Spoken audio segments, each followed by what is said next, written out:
चलिए सीधे से हमारे पैसे वापस दीजिए, चलिए। राजा, क्या हुआ? क्या बात है?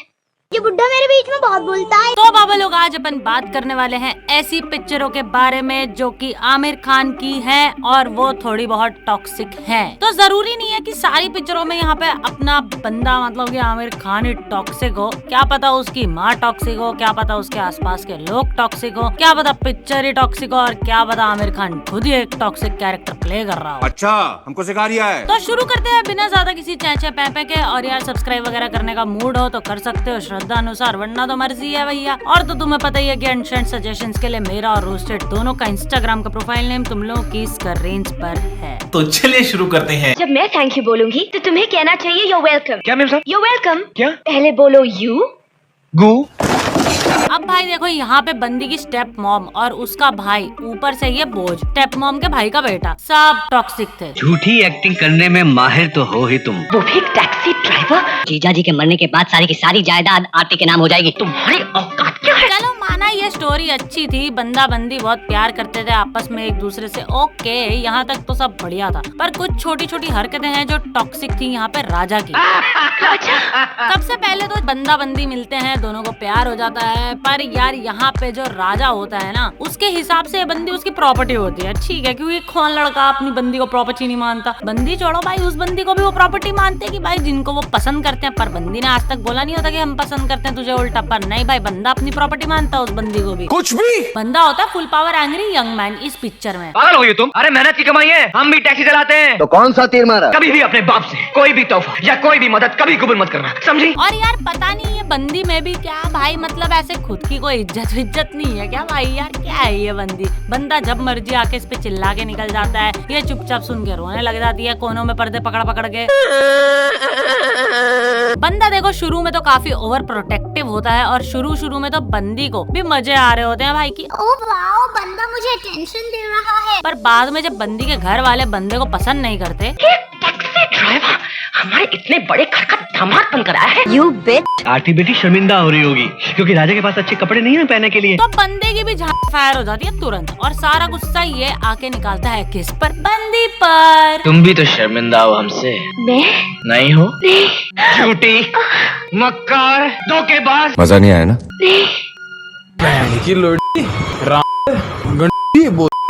अब बंदा बंदी कुछ टाइम के लिए अलग हो जाते हैं इसी भड़कबाजी में। तो इसको पता चलता है कि ओ डैम, मेरी वाइफ तो प्रेग्नेंट है। तो इसका हो जाता है चेंज ऑफ हार्ट। ठीक है भैया, एकदम से। तेरा बच्चा बड़ा प्यारा है राजा। वो तेरा बच्चा है, तेरा अपना खून है यार। मतलब मुझे लग रहा है कि भाई जब इसको पता चला होगा ना कि भाई मेरी बीवी तो प्रेग्नेंट है, तो इसका दिमाग इतना तेज जरूर दौड़ा होगा कि एक बार इसने ये जरूर सोचा होगा कि क्या ये बच्चा मेरा ही है या किसी और का तो नहीं है कहीं भाई। हमारा बच्चा। Really, nigga? अब भाई देखो, बंदे का ईगो सबसे बड़ा होता है इस पिक्चर में। He just likes to boss around this girl, जिससे ये बस अभी 2-3 घंटे पहले ही मिला है। बंदी भाई मतलब एक छोटी ड्रेस क्या पहन के निकल गई बाहर घूमने के लिए, गंदे लौंडे आके इसको छेड़ गए। तो इस बंदे ने वो वाले बंदे जो गंदे लौंडे उनको सबको पेल दिया। चल यहाँ तक तो ठीक है, पर फिर भाई इसके बाद बंदी को ही आके लेक्चर दे रहा है कि तुम ऐसे कपड़े पहन के कैसे घूम सकती हो बाहर। ये नहीं कि वो गंदे लड़कों को भी लेक्चर दे दूं थोड़ा सा इज्जत के बारे में कि भैया इज्जत करना सीख लो। नहीं भाई, बंदी को ही लेक्चर मिला है यहाँ पे सिर्फ। अच्छा बात नहीं है। अब बेचारी उस इंसिडेंट के बाद से सूट साड़ी में दिखती है भाई हर सीन में। हमें बिल्कुल पसंद नहीं है कि आप इस तरह के कपड़े पहने। How dare you? It's her choice. अब बाद में ये बंदी ना भर जाती है, इससे बहुत ज्यादा ऊप जाती है और राजा को एक दिन उल्टा धमका देती है। तो राजा एक्टिंग छोड़ देता है कि मैं तो जा रहा हूँ भैया घर वापस, तू एंजॉय कर अपना बंगला वंगला पैसे वाजा, ठीक है ना भैया। और भाई जाते जाते देख के वो उसको भाई बंदी की गांड फट जाती है और बेचारी भाई भीख मांगने लग जाती है उसके पास कि प्लीज राजा राजा मत जाओ। राजा कहाँ जा रही हो? वो जा रहा है माँ, मुझे उसे रोकने दो। इतना ओवर एक्टिंग नहीं करने का। अब इतनी भसड़ मचाने के बाद आज भी कुछ लोग इस कैरेक्टर को देवदास मानते हैं कि भाई बेचारे के साथ बात बुरा हो गया। हाँ ठीक है भाई, बुरा तो हुआ है, लेकिन भाई अपनी भी तो गलती देखनी चाहिए इंसान को, कि नहीं देखनी चाहिए? पूरी गलती थोड़ी सामने वाले की होगी, खुद भी तो 1-2% गलती की होगी कि नहीं की होगी। लूप होल छोड़ा है ना तुमने भैया कहीं ना कहीं, तभी तो रिश्ते में दरारें आई हैं कि नहीं आई हैं। ये सब बेवकूफी करने की जरूरत क्या थी? क्योंकि हम बेवकूफ है मेम साहब। Yes, exactly. हाय गिरीश। क्या बात है, बहुत परेशान लग रही हो? हाँ। शायद मेरी शिकायत कर रही है। क्यों मिस्टर? जादू। Now there's this guy जो आदमी दहेज ले या दे, उसे चौराहे पे घसीट कर गोली मार देनी चाहिए। पर इस नादान से बालक की मम्मी जान के कुछ अलग सी प्लान्स हैं। इस परिवार में ना आज तक किसी का प्रेम विवाह हुआ था, ना कभी होगा। दहेज तो ना मैं लूंगा ना दूंगा। अब ये ढीठ माँ चले जाती है एक बंदे के पास जिसका काम ही रिश्ता करवाना है। डूड दोनों सुंदर हैं, पढ़े लिखे हैं, तो हम इन दोनों का इंतजाम कर देंगे। मुझे तो ये परंपरा लुटेरों की लगती है। अब ये बंदा टकराता है साइड से एक लड़की से जिसकी शादी जस्ट अभी टूटी है ड्यू टू सम दहेज सीन्स, ठीक है। और ये बंदी को जैसे ही पता चलता है मेरे बाप को धमकाया जा रहा है, वो भी दहेज के लिए ब्रो। नो वे बिचेस, बंदी ने अपने गोइंग टू बी ससुराल वालों को धमका दिया भाई। अरे मंडप में मेरी आप धूल में मत मिलाइए, मैं आपके पाँव पड़ता हूँ। मैं आपकी बेटी हूँ, इसका मतलब ये नहीं कि ये दलील लोग आपका अपमान करते रहे और मैं वहाँ घूंघट ओढ़े बैठी रहूं। आप जहाँ सगाई करने आए थे वो कोई दुकान नहीं, मेरे पापा का घर था। तो चिल्ला क्यों रहा है? इसीलिए आप अपने बेटे की गठरी उठाइए और दफा हो जाइए यहाँ से। बाप रे, ये तो धोती खोल रहा है। ठहरो, क्या है? जाने से पहले अपने बेटे पर जो एडवांस कैश लिया था उसे देकर जाओ। अब ये बंदा इसे फिर टकराता है मंदिर के बाहर लाइन मारता हुआ। अपना नाम तो बता कर जाइए। कालिका देवी। कालिका देवी? हाँ, खून पीने वाली। बंदा अब क्या करता है कि भाई ये रट लगा के बैठा रहता है कि भाई शादी करूंगा तो इसी से करूंगा वरना तो करने की ही नहीं साला। और इस बंदी की फोटो इस बंदे की माँ देख लेती है, माँ जाके बंदी के रैपट बता देती है, वो भी घुमा के। तो लक्ष्मी तू क्या समझती है मेरे बेटे को फंसाकर मेरे घर में बहू बनकर आ देगी? 1 hour later. सुगंधा, ये थप्पड़ तुम्हारी माँ का दिया हुआ तोहफा है। लो भाई, बंदे की लव स्टोरी शुरू होने से पहले ही कांटा मार दिया गया है माँ के द्वारा। दैट टू इसलिए क्योंकि वो बंदी की ऑलरेडी दहेज के चक्कर में शादी टूटी है just recently. The next day. अरे मुझे चक्कर आने लग गया। अरे देख क्या रही हो माँ? ये मैं हूँ, आपका सुपुत्र शशि, और ये है आपकी पुत्र वधू सुगंधा। अब ये भाई माँ की जो तेरा फट के 4 हो जाती है कि भाई ये बहू तो आप मेरे कहीं रैपट वैपट तो नहीं बजा देगी, कहीं बदला तो नहीं चल रहा है ऐसा कुछ। और माँ के साथ वही करो जो करने के लिए रास्ते भर समझाते आया हूँ। And now the कलेश begins, guys. माँ जी आप तू मुझसे मत बोल, मेरे शशि को फंसा लिया, इसके हाथ से तो मैं अमृत भी न पीऊं।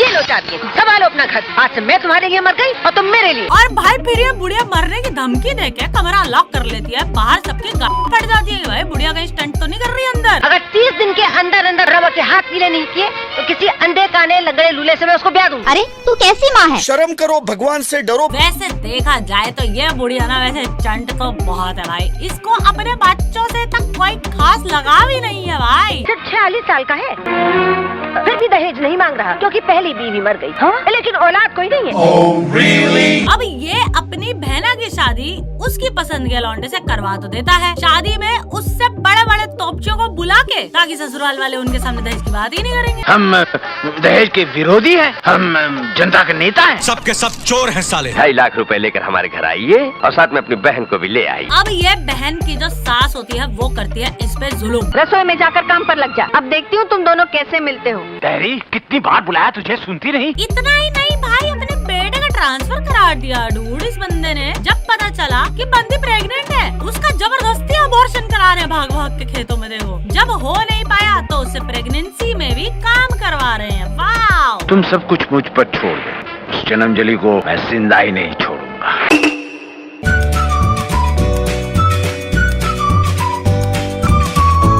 A few moments later. और गलती से उसी की पत्नी जल जाती है और ये बहुत बहू पे दोष लगा रहा है। देखो यार, अपनी सास को जलाकर निर्दोष बनने का नाटक कर रही हो। तेरे भाई ने कहा था ना मुझे जेल भेजेगा, अब देखता हूँ कौन जेल की चक्की पीसता है, मैं या उसकी बहन। Master stroke. अरे भाई वो सांस नीचे फैली पड़ी है, उसको तो कोई हॉस्पिटल ले जाओ कि क्या सीन है उसका? ऐसी रहेगी क्या वो जमीन पे रायते की तरह फैली हुई? हमको तो सांप देखकर ही डर लगता है। आप सांप कैसे पकड़ लेते हैं? सांप कैसे पकड़ते हैं देखना चाहोगे आप? हाँ जरूर देखना चाहेंगे। So this movie came in 1990, मतलब मेरे इस बेरहम दुनिया में आने से 6 साल पहले किसी ने इतना तगड़ा दिमाग चला के पिक्चर बना डाली भाई। तो देखो पहले क्या ही होता था, पुरानी पिक्चरों में अमीर गरीब की बकचोदी होती थी और क्या ही था, है ना? कभी बंदी गरीब तो कभी बंदा गरीब, और पूरी दुनिया में भी इनको कोई नहीं मिला भाई इश्क लड़ाने के लिए सिवाय उस अमीर के बच्चे के अलावा। Coincidence, baby. Coincidence. तो यहाँ पे भी कुछ ऐसा ही होता है और इसमें आमिर होता है गरीब का चोर। अपने कद से ऊंचा मत उछल शिवा। तू एक गरीब सपेरा है, रोटी कमाने के लिए जंगल जंगल भटकता है। एंड दिस गर्ल इज अमीर की तितली। तू चौधरी चरणजीत सिंह की बेटी और वो गली गली फिरने वाला एक सपेरा। अब ऑब्वियसली दोनों लीड कैरेक्टर्स और दोनों को ही एक दूसरे से बेइंतहा मोहब्बत। डूबता हुआ सूरज कितना अच्छा लग रहा है। हमें डूबता सूरज अच्छा नहीं लगता। क्यों? तो 15 किलोमीटर सनसेट भी मेरे साथ जेंजी हरकतें मत कर। मैं 90s की भाई, मैं उगते हुए सूरज को सलाम करता हूँ यार। अब देखो भाई, कहानी में ट्विस्ट ये है कि ये बंदा सिर्फ नॉर्मल सा गरीब का चोटा नहीं होता, इसका होता है एक पैशन विच इज मेरे एक्सो को पालना। What? अरे मतलब अपना लौंडा सांप पकड़ता है यार। सो क्यूट ना।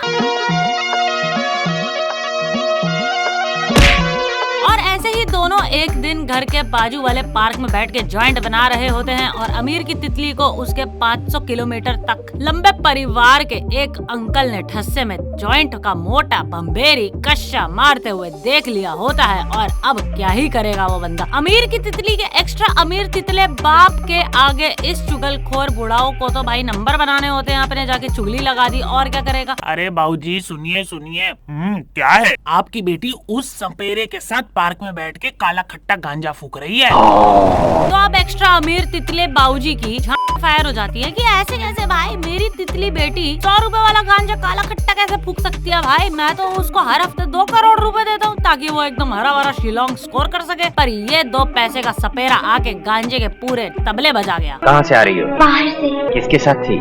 जानना है इस बड़े को। आइंदा मुझसे पूछे बगैर घर से बाहर नहीं जाओगी तुम। जी। फिर वो दोनों मिलके बनाते हैं एक प्लान सपेरे की गांड फाड़ के 4 कर देने के लिए और ये बुलाते हैं गांव के टॉप तांत्रिक को। मैं उस सपेरे की गांड तोड़ दूंगा। उसकी हिम्मत कैसे हुई मेरी बेटी की तरफ कदम उठाने की? एक तांत्रिक है कालू नाम। क्या नाचो में? वो अपने जादू टोने से उस सपेरे छोकरे को अपाहिज कर देगा। तुम रुपयों की चिंता मत करो, लेकिन काम आज ही हो जाना चाहिए। Later that same evening. जो बच्चा अपने आप को बड़ा तांत्रिक समझता है, जरा हमको भी अपनी बीन सुना।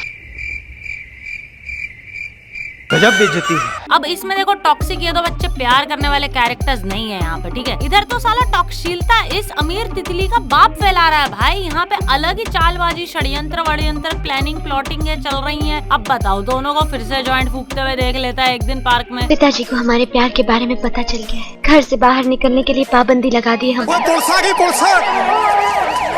मैंने तुमसे कहा था ना, मेरी इजाजत के बगैर घर के बाहर कदम मत रखना।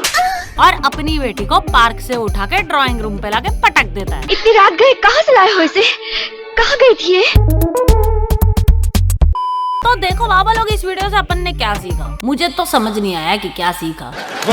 मुझे बस इतना ही पता है कि भैया देखो, हर इंसान में ना थोड़ी बहुत टॉक्सिसिटी जरूर होती है, चाहे कोई कितना ही अच्छा क्यों ना हो। थोड़ी बहुत टॉक्सिसिटी ना होती ही होती है भैया। कहीं ना कहीं तो इंसान फैलेगा ही, कहीं ना कहीं इंसान अपनी टॉक्सिलता निकालेगा और दिखाएगा ही जरूर ना जरूर। वो बस सही इंसान आने का जिंदगी में देरी होती है। जैसी वो सही इंसान आ जाता ना, अपन फैल जाते हैं टॉक्सिलता लेके अपनी। Oh my God! तो थोड़ा कंट्रोल वंट्रोल करो अपनी टॉक्सिलता को। और क्या, मैं भी फैली थी ऐसे अपने पहले रिलेशनशिप में टॉक्सिलता के साथ, पर उसके बाद फिर मैंने कंट्रोल वंट्रोल कर लिया बहुत ज्यादा। क्योंकि देखो, पहला प्यार जब होता है ना, तब आप बहुत टॉक्सिक हो जाते हो एक दूसरे को लेके। तो भैया फिर ध्यान रखो अपना। और क्या, इस वीडियो में इतना ही। बाकी अगली वीडियो में मिलते हैं, तब तक के लिए बाय।